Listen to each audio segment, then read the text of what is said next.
All right, welcome to the Young Turks. Cenk, Uygur, John, I roll with you guys. Exciting day as always, of course. So Jeffery Epstein's dead. We're going to talk about it in a second. Spoiler. I know, sorry about that. If you haven't seen that movie yet, but I think a lot of us have seen that movie.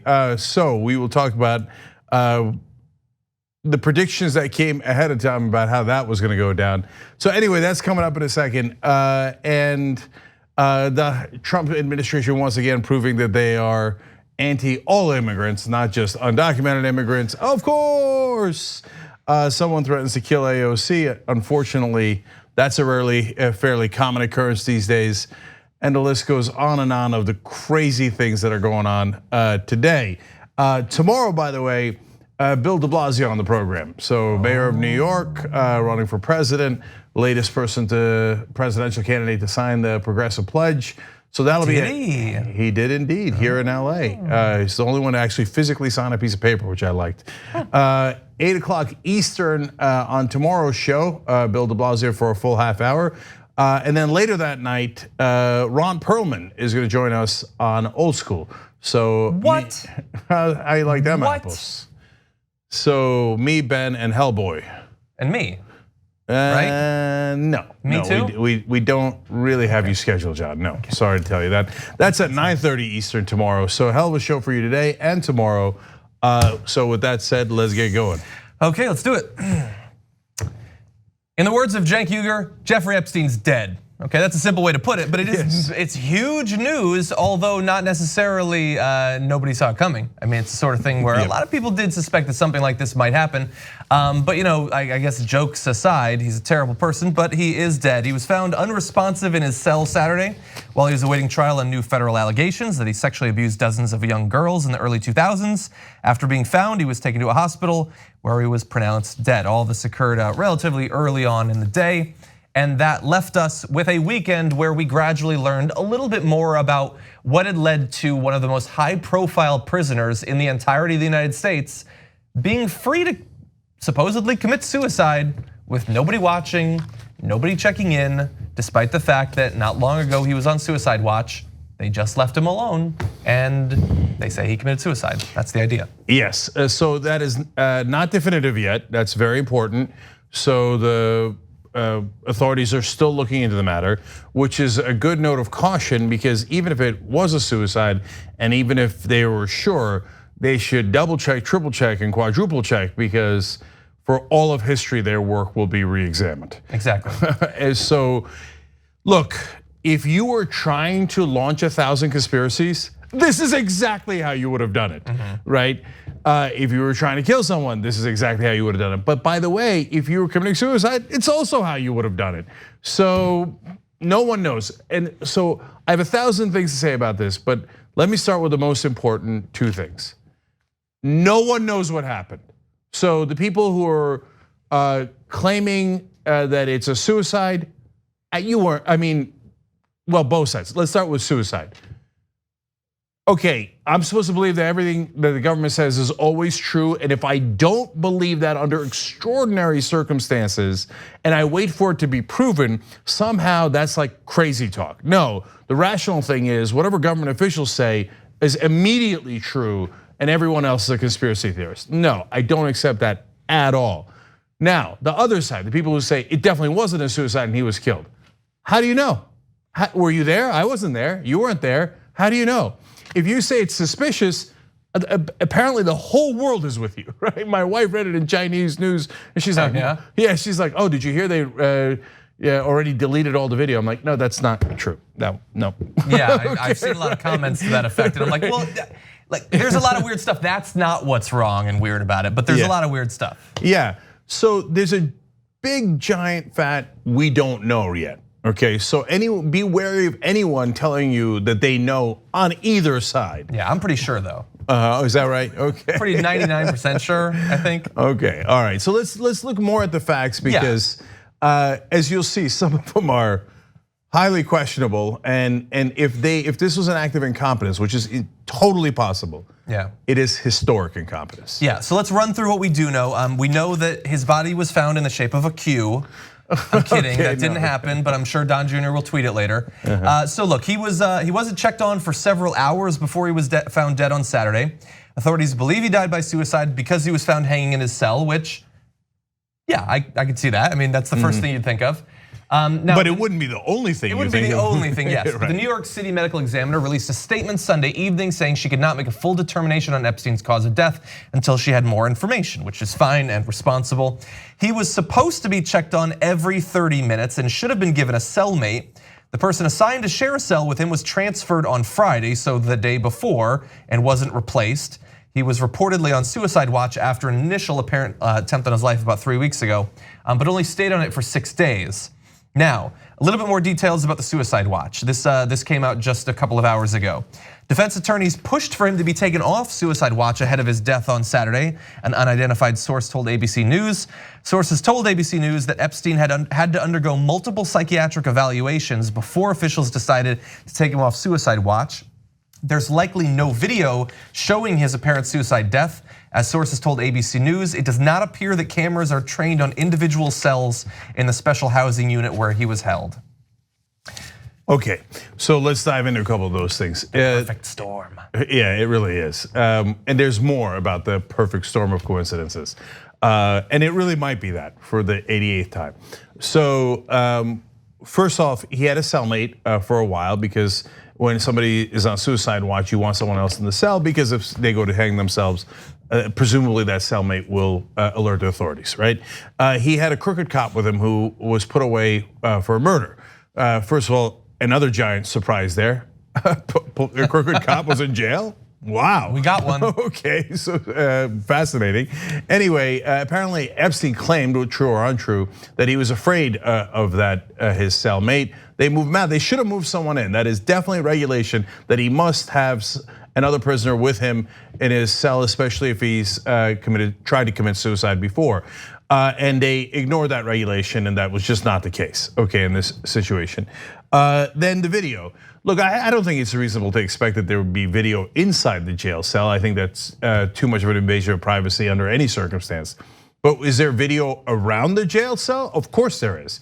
Now, as I said on Twitter over the weekend, if any of that shows up missing, that's it, fire everybody.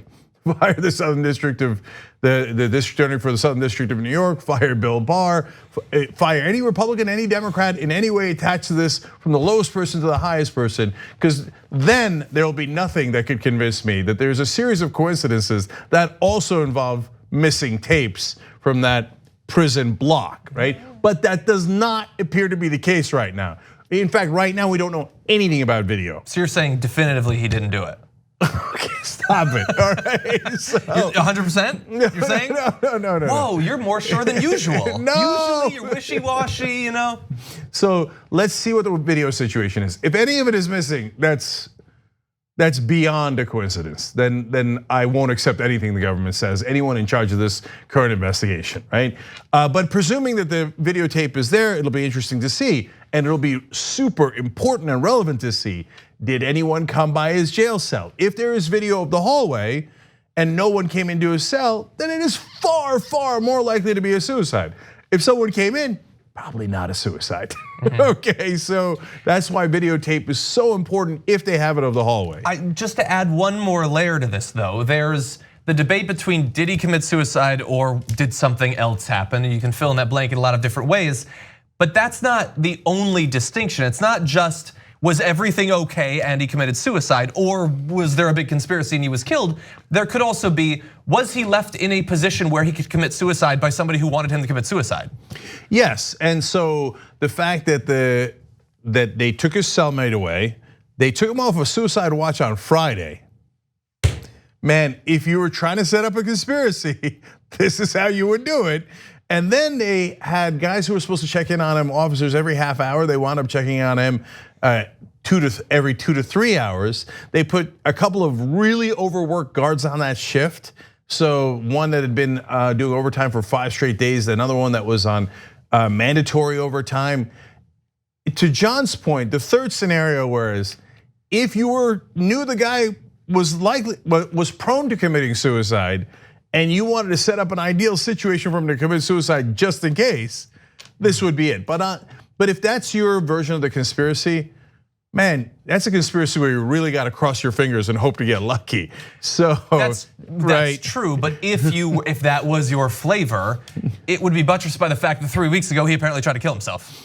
Yeah. So it's not insane to think that he might, again, and especially when you add the extra layer, which is the cache of documents that came out like 24 hours before this happened.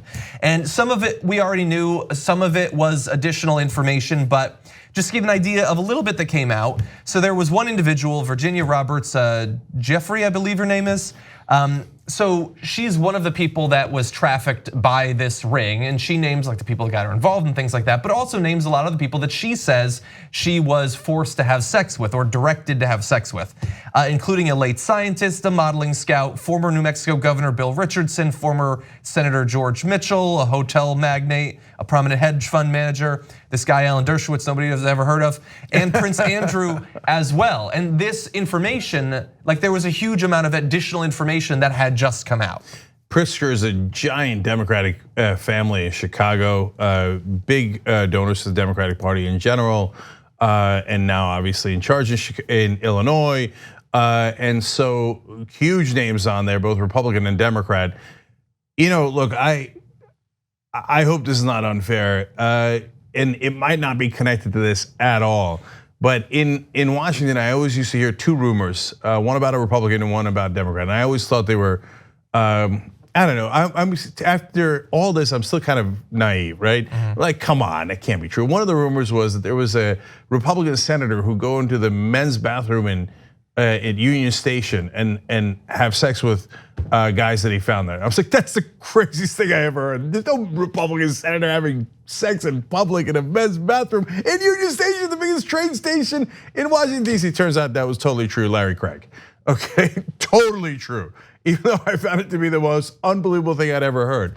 The other rumor I heard, and it doesn't mean that this is true, was people would always say, oh, Bill Richardson, a really interesting governor of New Mexico, did a lot of the things in government. A lot of people thought him for vice president, but the girl issue. Well, I've never heard anything about that. Okay, yeah, and so that could mean 1,000 different things, okay? And by the way, it might have been woman issue, not girl issue. It's a vague recollection from a long time ago, right? Does that mean he's having affairs, which would make him the same as 90% of politicians, right? But all of a sudden his name pops up here. But look, it's just, the reason I bring it up is tip of the iceberg. There's a lot of super powerful names we already know about and some we might not know about. Remember, they got a bunch of CDs from his safe. Why was he keeping them in the safe that were labeled, Epstein's had labeled them as something about young girls, right? Was it just young girls or guys with young girls? And so now that brings me to a CNN report article written right before Epstein died. So obviously they had no idea that he was gonna die. This is graphics 7 and 8. So it's a legal analyst doing commentary for CNN, writing, we do not yet know who else might be implicated, but we have an important clue. The Southern District is staffing the case primarily with prosecutors from its public corruption unit. US Attorney Jeffery urged the public, and quote, not to read into, of course. US Attorney Jeffrey Berman urged the public, quote, not to read into the unit assignment anything one way or another. But that is nonsense. You absolutely should read into this staffing assignment, the analyst says here. As a Southern District alum, I know that it is both unusual and significant that the public corruption unit is running this case. Normally, a sex trafficking case would be prosecuted only by the human trafficking coordinators who are part of the violent and organized crime unit that I once supervised. Public corruption is involved here for a reason. There must be at least one public official, past or present, involved in the case in some way. Now, when you have a unit that is looking at public corruption, and then he's in a government jail, and all of a sudden a series of remarkable coincidences happen that leaves him either prone to committing suicide, which we know he was prone to begin with, or whatever else happens, you've got to be asking questions. If you're not asking questions, you're not a reporter, you're not a curious person, etc. If you're the type of person who says, well, if one government official said it, it must be true. Yeah. Okay, well, reporting is definitely the wrong profession for you. And again, though, do not jump to conclusions because we have no earthly idea what happened in that cell. And remember, he just tried to commit suicide 3 weeks ago, so it's not It's not a crazy scenario that he committed suicide. Yeah, and look, there have been a number of people on the news that have been sort of like, maybe a little investigation, find out something. And some politicians similarly have sort of like, it seems a little bit weird. Like that same day, AOC was like, we demand answers. Like super clear, there's gonna be an investigation, we need to know what happened.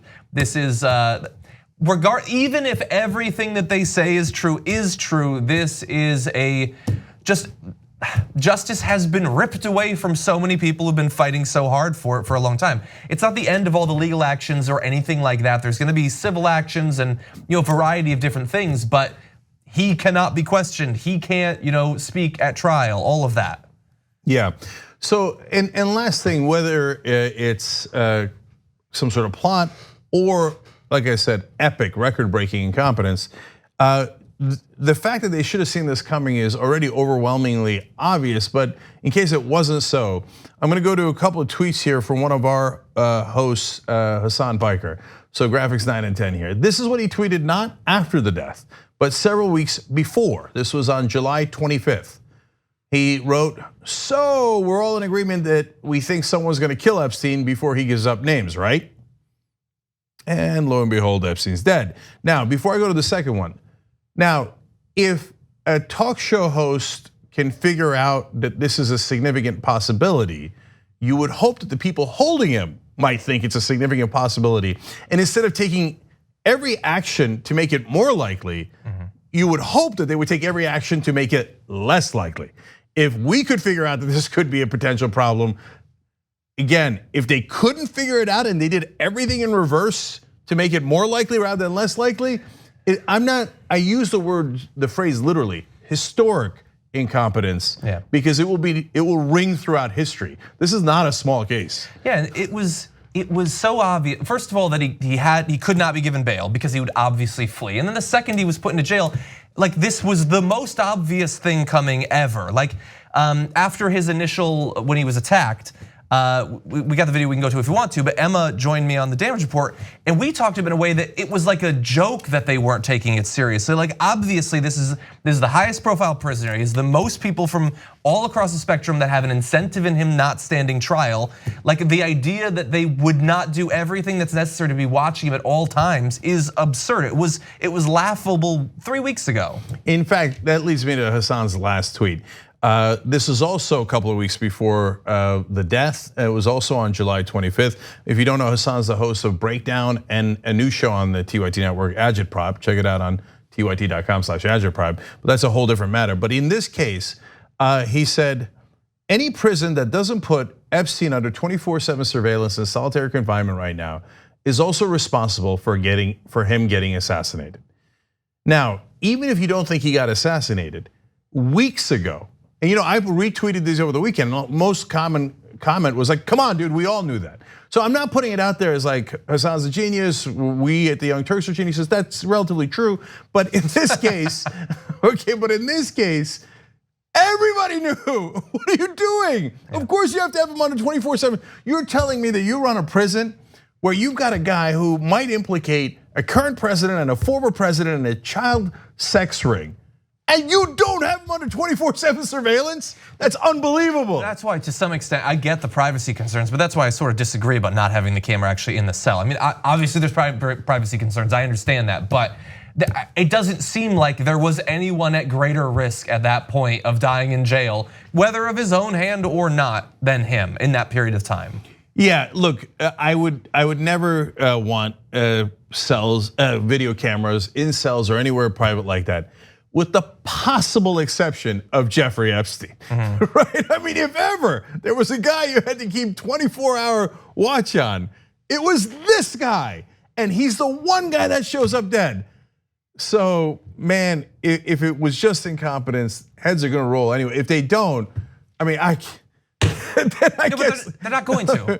That's crazy. How could someone? There's gonna be absolutely nothing. No, under the most benign explanation, people must be fired over incompetence. Okay, well, there has to be an investigation. We'll get Acosta to do it. He'll look into it and we'll see what happens. Yeah, well, if they cover it up right away and there's no consequences, that is even more questionable. Because if no one gets fired over it, wait a minute, you thought that went perfectly well? Well, like William Barr's in charge. Yeah. Why would he investigate? No, but that's my point. If they don't, like if there's actual incompetence and he committed suicide because they bungled it, they would obviously fire someone, right? If they don't fire someone, that makes it less likely that it was incompetence and less likely that it was a suicide, because you wouldn't fire the guy who you worked with, because then he'll tell people that you guys did it together, right? You would protect the guy who did it if it was a plot, right? If it's not a plot, you'd be like, what were you thinking? Not guarding this guy, you're obviously fired. You see what I'm saying? So if no one's fired, that's not a good sign. So we don't know yet, we'll find out. But look guys, there's a lot of amazing things that have happened in this Trump administration. But this one will go down in the history books. People will be talking about how Epstein died for the rest of your life.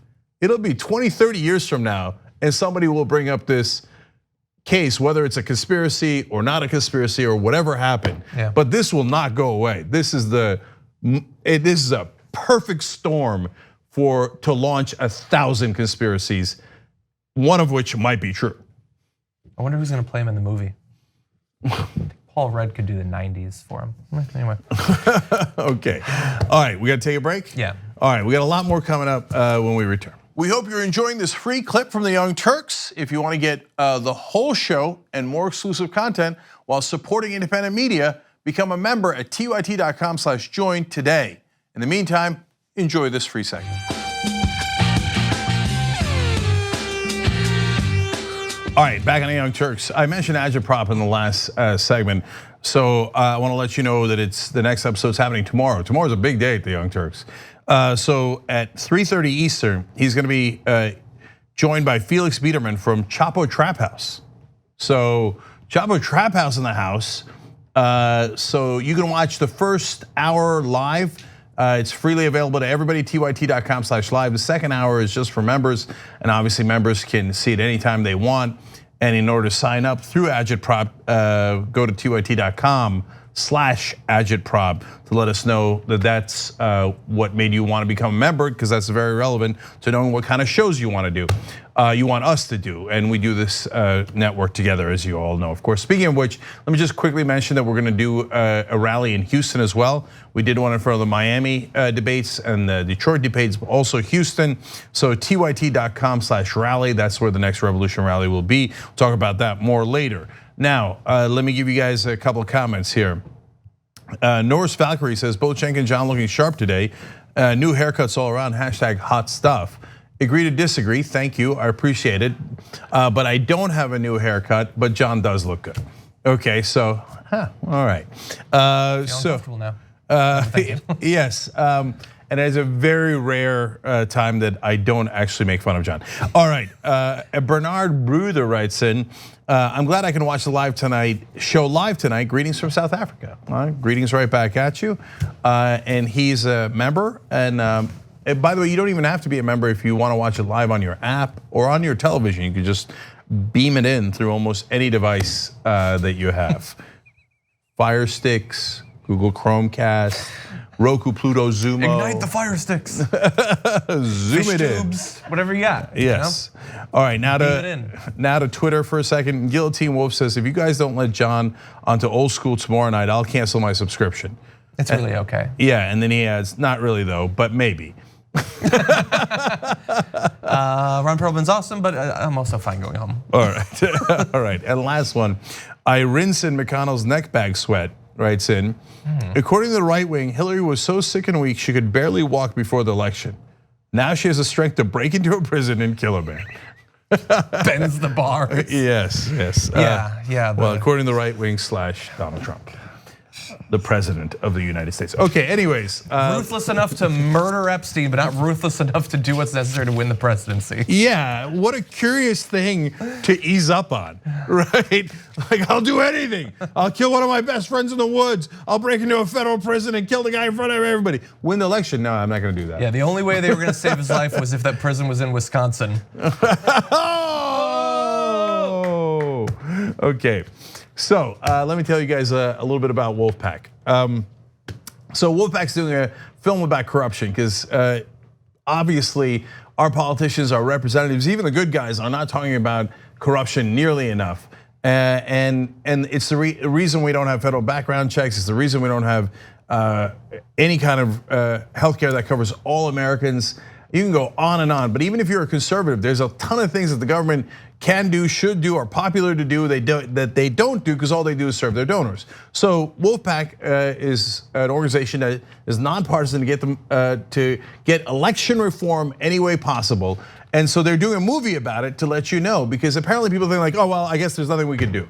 Like on every other issue, there's something we can do, but on this one, there's nothing we can do. Of course, that's not true. You can pass an amendment, and it seems impossible, but it's actually not. It's very possible. They have a proven way of doing it, and they're gonna show it to you in the movie, but first they gotta finance it. So last we checked in, they were at around, they only need $50,000. This is not a major motion picture, okay? They were at about $33,000. It's wolf-pac.com/film, wolf-pac.com/film.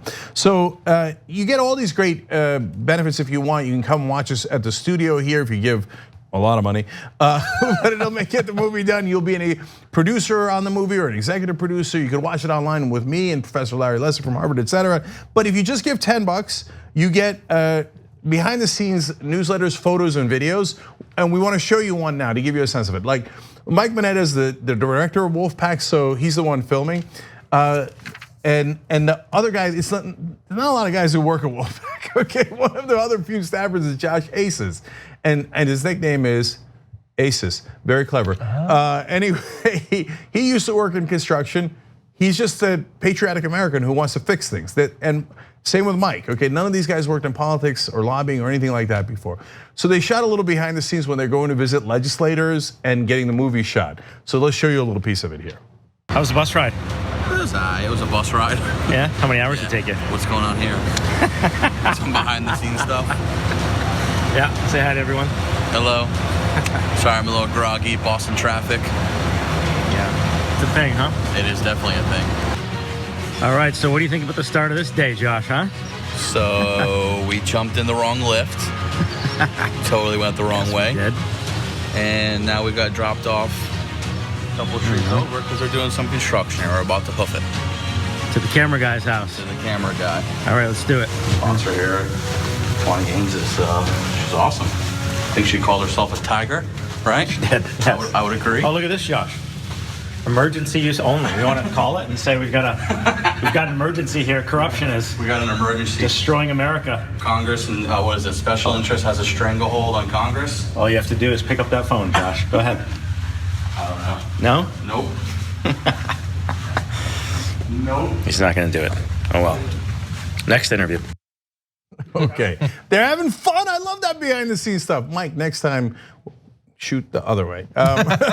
Anyway, so Ace is the national organizing director. I want to show you some people that they filmed. Argentine Craig, she is a wonderful volunteer and activist in the state of Maryland.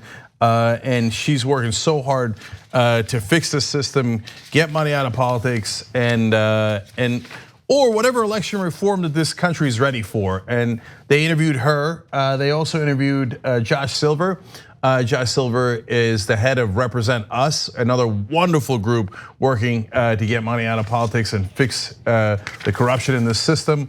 They also interviewed Tawana Gaines. Tawana Gaines is the sponsor of the legislation for Wolf-PAC in Maryland. She's a Maryland House delegate. They're patriotic Americans, Republicans, Democrats, and everyone in between in all these different states fighting to get the job done. You could help by getting the message out, which is so important, at wolf-pac.com/film. Do that, and you get the chance to watch the movie with us virtually, or maybe even in the studio. So check that out, and I want to thank all the American heroes who are fighting this fight, and obviously all the folks at Wolf-PAC making this possible, and all of you who donated to it so that it could become a reality. Thank you. All right, what's next, John? Okay, a lot more news. That's what's next. Virtually since she was sworn in, Representative Alexandria Ocasio-Cortez has faced an unending stream of abuse, both online and from right-wing media. And that has often, and especially recently, moved into the territory of what is perceived to be threats against her, encouraging violence, pitching her as some sort of extremist that she's not, billboards that are extremely inflammatory. We of course saw the messages from Border Patrol agents that were both violent and sexually violent against her and others in government. And now, today, we've got news of someone who came a step closer to being considered a credible threat against her life. Timothy Ireland, a 41-year-old, was indicted in US District Court in Toledo, which is not where the terror attack happened, Donald Trump, with one count of making interstate threats, one count of being a felon in possession of a firearm, and one count of being a fugitive in possession of a firearm, according to the US Attorney's Office for Northern Ohio. He was quoted as saying, "She should be shot, can't fire me, my employer would load the gun for me." And according to prosecutors on the case, he stated that he made those statements and was very proud of the post he made. He also stated he has firearms and always carries them concealed. That's what he said to the team investigating him after he had been found. Yes, so they went to his house and they found ammunition, but not a weapon. But to be fair, he is proud that he is good at concealing it. Yeah, I want to mention it because it's very odd. Capitol Police and ATF, they detained him at the scene at his house and found 7 rounds of ammunition, 3 rounds of 32 caliber ammunition and 4 rounds of 45 caliber ammunition. Who has 7 bullets? Yeah. That's not how you buy ammunition, that's bizarre. And who has those specific kinds of bullets but not the guns to go with them? So, even though he says he has a gun. Yeah. And it's concealed so well that they haven't found it yet. And you're gonna be shocked to find out that this guy is a felon. He had committed crimes in the past and hence is not allowed to have those weapons. Weird that the mentally unstable guy threatening to kill people had committed crimes in the past. So that is part of the reason why authorities have taken him in. This story made me worry because for the obvious reason. The obvious reason is there's all these folks out there looking to do harm to people, or who at a bare minimum say it cavalierly online, like, oh, it would be great if I could murder a sitting congressperson. But, and by the way, when the authorities call him, the cops are calling you about a murder threat. He doesn't even think he should say he was kidding, even though that would obviously be a lie, given that he actually did say, oh, no, I'm proud of it. I would like to shoot her, right? Like, that's the state we're in, so that's the normal outrage, right? But I get that every day. So I'm beginning to wonder if I'm the crazy one that, like, I've just gotten used to death threats daily. Like, do people not get death threats daily? No, regular people don't. Yes, no, I know stuff has regular been people normalized don't. for you that probably should not be normalized. But yeah, if you're in the public eye, it's much more likely that crazy people are going to take an interest in you, and it's not always positive. Yeah, I guess given the level of death threats I get, I'm surprised that more legislators are not getting them round the clock. Like that this is a news story. Well, certain ones do. I mean, we know that Maxine Waters is targeted quite often. I mean, there was the pipe bomb scare, obviously. Now, she has talked about this previously. Now, understand the quotes we're gonna show you, this is from before this most recent issue, it's from earlier this year. But AOC had said about the sort of vitriol and threats that come her way. What people maybe do realize is when organizations air these hateful messages, my life changes because of the flood of death threats they inspire. I've had mornings where I wake up and the first thing I do with my coffee is review photos of the men, it's always men, who want to kill me. I don't even get to see all of them, just the ones that have been flagged as particularly troubling. It happens whenever Fox gets particularly aggressive and hateful too. Young interns have to constantly hear hateful messages, far beyond disagreement from people we don't even rep. All of this is to say that words matter and can have consequences for safety. For those who believe in free speech, whose free speech do you believe in? Because some folks using free speech to defend racism are also supporting folks passing laws to allow running over protesters. And so she of course noticed the pattern between these death threats and the attacks against her on Fox News. Those continue, obviously. She's talked about in apocalyptic terms in right-wing media. She's pitched as a person that's trying to destroy your country, perhaps end your life, bring in murderers and rapists and those sorts of things. And then what do you know? Of the millions of people that watch those videos, some percentage take it really seriously, a smaller percentage wish they could act on it, and a smaller percentage perhaps might try, and that's where thankfully law enforcement has so far stopped any actual issues or any actual progress on that. Look, I mentioned my case because I don't know how to get control over it. I don't mean for me personally, I mean overall as a society. I mean, there's the one part, AOC gets real death threats, Ilhan Omar gets real death threats nonstop, right? Every once in a while a Republican will go, you know what? Someone called up my office and was mean to me. No, dude, that's not a threat. Okay, that's if they were mean to you by saying I'm gonna kill you, then that's a death threat and you should definitely report it to the cops, et cetera, et cetera. But like apparently they've got this bubble around them where they never even get criticized. So when they get criticized, they're like shell-shocked. For the Just Democrats, it's been 24/7, right? For all these young legislators that came in looking to upend the system and bring democracy back, no matter where the source is, but it's almost always the right wing. It's nonstop threats. But at least they're Congress people, and I don't mean to. I mean, it should be taken super seriously, and I like that they have files of the guys.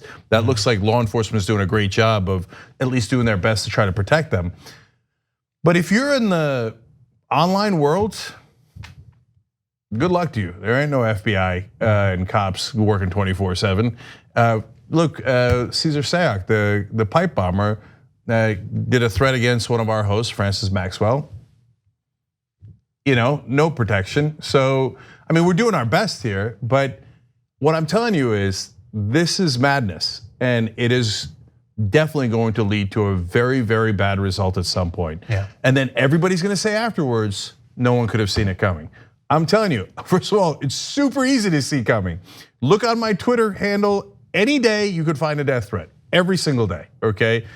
Let alone the thousands of comments on YouTube and Facebook. Oh God. Where there are probably dozens. Look, the other day I did it on a whim. I was like, here, I'll scroll through for a second, boom, found a guy who said, oh, I wanna hang you until your neck snaps and you're dead and et cetera.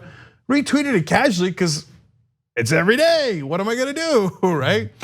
So I hope to God it's not anybody, but there's, to John's point, everyone is armed. There's a certain percentage that are mentally unbalanced. There's a certain percentage of that is prone to violence, and that is still a giant number. Yeah. Right? Yeah, and people will assume, what are you worried about? They've got security, Secret Service. No, they really don't. They walk around, they're as vulnerable as anyone. They have less security than your average YouTube star than a lot of people do. It's a very dangerous situation, and you can't, what I would love is for them to stop demonizing her. They're not gonna do that, of course. We can't get anything out of right-wing media. Like after the El Paso shooting, so I posted a video as a challenge to one pundit in particular who likes to pitch herself as a reasonable person, Tommy Lauren. Stop saying it's an invasion. You can see that terrorists are saying the same thing as you, maybe just don't say that. No, nothing. They're still incredibly defensive about the fact that the New York Times today linked a lot of the language that you see on Fox News and Breitbart and things like that to the same language in the manifestos. They won't even change the particular words they use around it. Like the idea that the Five isn't gonna make every show about AOC and Fox and Friends are gonna attack her on every episode, even though they can see that we are getting closer and closer to someone making an actual attempt on the life of a particular congressperson. But they either don't take it seriously or they don't care if something happens. Yeah, last thing on this, guys. Aggressively criticizing politicians is awesome. There's absolutely nothing wrong with that, and we do it every single day. But the language that you use, to John's point, is so important. Because, for example, if you're gonna use it about a Jewish congressman or senator, you might love them, you might hate them. If you do hate them or you don't agree with their policies, if you say they stabbed us in the back, don't do that. You might think that, hey, look, it's because they voted with the Republicans, et cetera. No, you have to be careful about that stuff because that has a history. And what it does is it triggers people to violent action, right? Saying that somebody is an enemy of the people, it's an obvious violent trigger that has been used in the past to trigger people into violence, et cetera. And so when you know that history and you press that button anyway, repeatedly, well, then you're not being careful. You're being the exact opposite. You're almost egging people on. Yeah. And talking about how immigrants are invaders is a neon light blinking. Do violence, do violence. This is what has led to violence almost every single time. And in fact, both Laura Ingraham and Tucker Carlson have said the immigrants will not replace us. That is classic fascist talk. And that is meant to trigger violence. If they don't know that, they're incredibly stupid and have no chance. And none of their producers know because it's on a teleprompter. No executive Fox News knows that. No producers at Fox News know that. And none of the hosts know that. No, I'm afraid that some of them do know that. And they write that anyway, not just to say, hey, I don't agree with their immigration policy, but to add the line that is implied. And someone should do something about it. Yeah. Okay. It's dangerous times. All right, we got to take a break. We'll be right back.